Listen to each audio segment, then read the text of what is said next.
Hello, good morning and welcome to a new blog. সকালটা শুরু করছি চিয়া সিড দিয়ে এবং অনেকেই আমার খোঁজ নিয়েছো যে আমার শরীর কেমন আছে। এখন অনেকটাই বেটার রয়েছে, বাট একটু একটু ঠান্ডা লাগা এখনও রয়েছে, তবে জ্বর নেই, সেটাই একটা প্লাস পয়েন্ট। আজকে একটু বিকেলবেলা স্টাডি করতে যাব, মানে গ্রুপ স্টাডি করতে যাব। তো লাঞ্চে রয়েছে ভাত, এদিকে রয়েছে মুসুর ডাল, তার সাথে রয়েছে পেঁয়াজকলি আলু ভাজা, সেটার সাথে একটু লঙ্কা ভেজে দেওয়া হয়েছে, সেটা আমার খুব পছন্দের। কাঁচা লঙ্কা ভেজে একটা অদ্ভুত ভালো ফ্লেভার হয়, সেটা আমার খুব পছন্দের।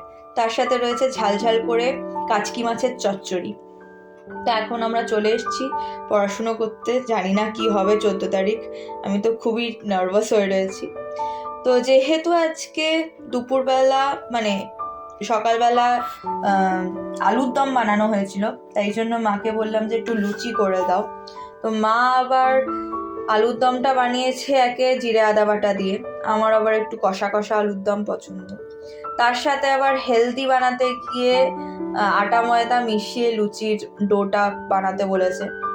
তো আমি ওইভাবেই মেখেছি, সেটা আমার খুব একটা পছন্দ হয়নি, কারণ আমার বেশ সাদা সাদা ফুলকো ফুলকো লুচি হবে, সেটাই পছন্দের, একদম প্রপার ময়দা দিয়ে বানানো। আর আমি খুব একটা বেলতে পারি না, এইরকম ভারতের ম্যাপের মতন দেখতে হয়ে যায়।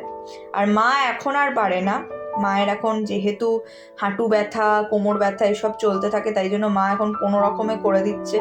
তাই সই বাবা, অন্তত খাওয়া তো হচ্ছে, নাই মামার চেয়ে কানা মামা ভালো আর কি। কিন্তু আমি বেলতে না পারলেও মানে মেখে দেওয়া বা ভেজে দেওয়া এসব ব্যাপারে খুব পারদর্শী। তো যাই হোক, এখন চটপট করে ভেজে নিচ্ছি, এরপরে বাবাকে খেতে দিয়ে দেবো, তারপরে আমি আর মা নিয়ে বসে যাব। আর অবশ্যই তোমরা জানিও যে তোমাদের কার কার কোন কোন আইটেমটা দিয়ে লুচি খেতে ভাল লাগে, মানে সাদা আলুর তরকারি, তারপরে কষা আলুর দম, না জিরে আদা বাটা ঝোলের আলুর দম, তারপরে মাংস, এত আইটেম রয়েছে। আর অনেকে আলু ভাজা দিয়েও খুব খেতে ভালোবাসে। তো তোমরা ডেফিনেটলি জানিও আমাকে যে কার কার কোনটা কোনটা পছন্দের। আমার আবার ওই কষা কষা আলুর দম বা কষা মাংস হলে খুব ভালো হয়, তবে আমি সাদা আলুর তরকারি দিয়েও খেতে ভালোবাসি। আসলে লুচি আমাকে যদি চিনি দিয়েও দাও, তাও আমি নির্বিবাদে খেয়ে উঠে যাব। তো যাই হোক, এখন ডিনার নিয়ে বসে পড়েছি, চলো তোমাদের সাথে দেখা হবে পরবর্তী কোনো একটা ভ্লগে। Till then, tata.